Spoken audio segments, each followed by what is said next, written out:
Hello guys, welcome back. This is Gran Turismo Sport. This is FIA Nations Cup Round 2. Now this was the Group 3 cars round Autodrome La Maggiore. I probably absolutely mullered that name, but it's the reverse version of this track. Now, the normal version, the normal way round, is probably one of my favourite tracks, but this way round, for me, it just doesn't sit right. It doesn't flow properly. It's just a strange track, and the time of day as well, at dawn, it was so slippy. The last sector coming around them little like S-bends and their little mini hairpins, oh my lord, so hard. But as we get halfway into our qualifying lap, now I'm in a good position here. I've got a car in front of me, which is probably the right amount of distance in front of me to gain from the slipstream. This was my third race of the day. If you haven't seen my stream, my Nations Cup stream, I did 2 rounds and had 2 very interesting races, shall we say. The first race I qualified very poor, very far down in the grid. I had a moment and I think I was near the back. I think I was like near last. I think I was second from last, but I managed to get it all the way back to P5, so that's a fairly good result. The second race, I got caught up in a lot of on-track rage, shall we say. There was a lot of nudging, a lot of bumping, and in the end, someone forced me off the track. So that's worth a watch if you fancy looking at some argumentative racing, shall we say. As we come through the last sector here, coming onto the home straight, try and gain some of that slipstream from the car in front of us, and we're going to go over the line with a 1:59.4, which is going to put us, it put us into P4 there, but as you can see, it dropped us down to P11.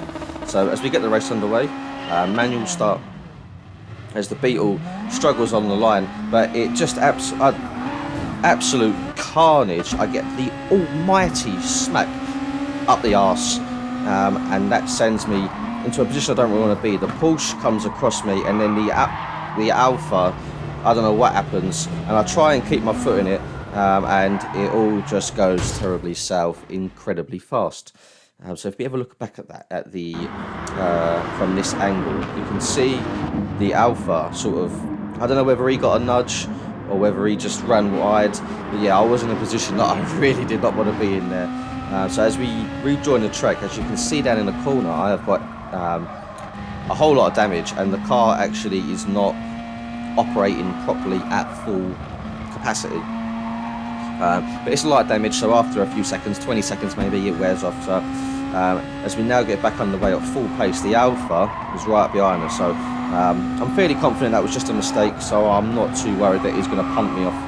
As we skip ahead now to the end of lap 4. So end of lap 4, this is really where we start to gain back on the pack. So I've spent 4 laps really just putting in some decent lap times, solid, looking after the tyres, because do remember, this was a no stop. Well, I mean, you could pit stop, but it was better if you didn't. Pit stops were around 18 seconds with tyres, and you just could not make that back in time. So conserving the tyres, driving nice and smooth, maybe like maybe driving a little bit slower than what I would, and not being as aggressive. So as we really close in on the Porsche here on lap 5, we're getting the first half of the lap underway. Now I said this on stream, that I didn't want to get caught up in the first half of the race. I didn't want to get caught up in too many battles. I didn't want to fight, because you're just going to lose grip on your tyres. As the Porsche runs wide there, rejoins the track, gives us a little nudge. It's yeah, it is what it is. I'm not too fussed about that. He was rejoining the track. It didn't put us off too much. As we go side by side down the back straight up the hill, now we're going to head down the hill. Now this was a very tricky section. Coming the other way on the other track, whoa, as the curve there, that curve is almighty. It can absolutely hurtle you. into the atmosphere. But yeah, that section, because it's downhill, the car's very unstable, so you have to be super careful. As we approach the big banking left-hander, no idea what it's called, so we're going to call it Big Banky Left-hander, because I know there's a big banky boy or something. So yeah, we'll make the names up as we go, don't really matter, does it? So we've got the luminous green, is that the Mercedes? The Mercedes in front of us, P15. So if we can try and stay with him, try and close so we can get in within slip range. Yep, no need, because he's absolutely binned it. That is unfortunate. You don't like to see that, especially, that's what I'm talking about. This last section is so tricky. You have to be so careful with the power. As we finish lap 5 in P15. So we're slowly bringing it back. Now we skip to lap 7. Now what is happening at lap 7? We've caught back up with the next pack of cars. We've also got a guy leaving the pits. So if this guy is leaving the pits, he was obviously about 18 seconds in front of me, so he is definitely one of the higher packed cars. Now this is what I'm talking about by see how far down he's dropped from a pit stop. Now he's going to have to do something insanely special to get back up to where he originally was. Whereas if we are in halfway point, my tyres are still fairly okay. I've been conserving them. Now from lap 7 onwards, I was going to really start pushing, and the second half of the race was going to be where if I could get past someone, I was going to do it. I wasn't going to wait. I was going to defend positions if I could, because I felt like I've got the tyres in there to still have the pace. If you look at the lap times, they're all very consistent, and that is what I wanted. I wanted consistency. So as we come through the downhill section, we get the curbs just right. You can cut the corner here, and then you can really cut the corner on this one. You could probably even go further over the white line than I did. So now as we make our way down this mini little hill into the big banking left-hander, you're going to see, as the Porsche absolutely collects the guy coming out of the pits. I give him a little tap, and then I have no idea what that was all about. If anything, the Porsche was in the wrong coming into that big banking left-hander. He dive-bombed the Lexus, and then decided to absolutely hurtle him off the track. So we've gained 2 positions, we're up into P11. So as we skip ahead into lap 8, now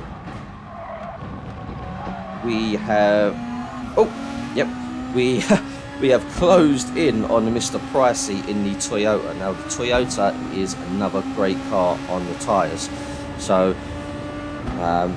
we know that he's got the grip, we know that he's going to be quick. We've just caught him up, so now we've got to try and deal with getting past Mr. Pricey. Right, so as we try and manoeuvre our way around this section, trying to keep the car stable, trying to save, because although I am pushing, I still want to save the tyres, because I've still got a very long way to go.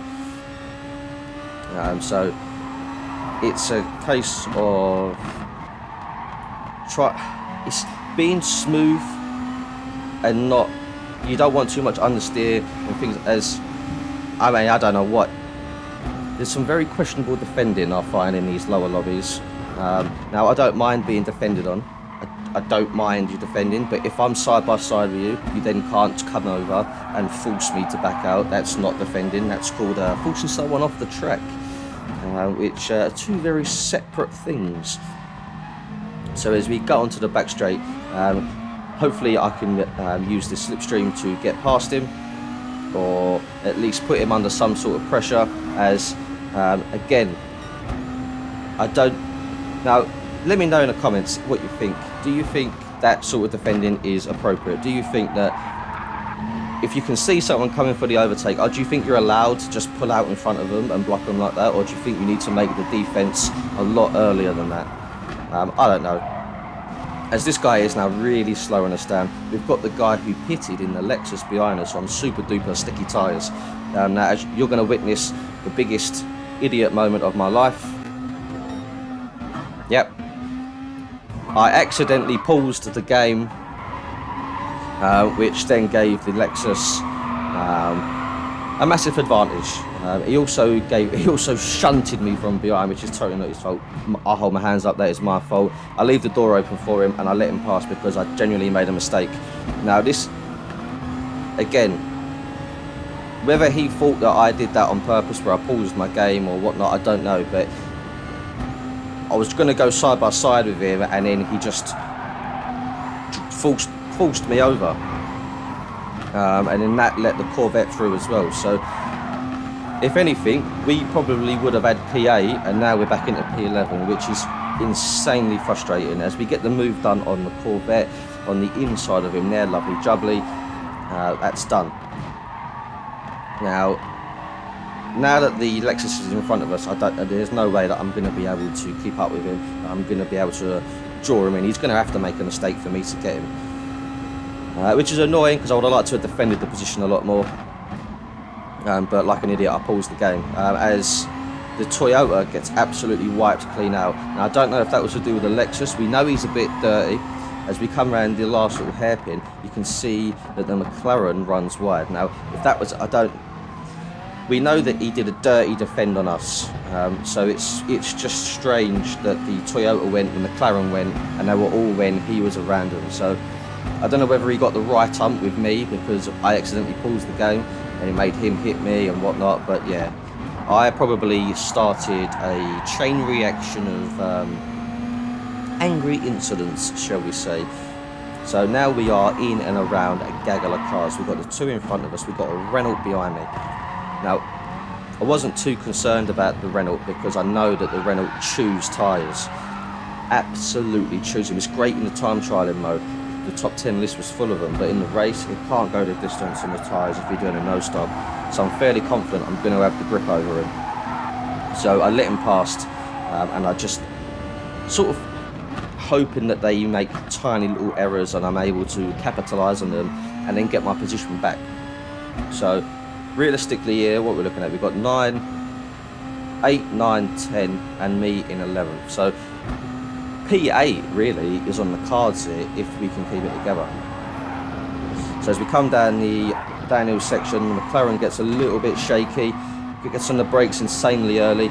He cuts the corner like as if it ain't even there. I'm sure he's going to get a penalty. Is he?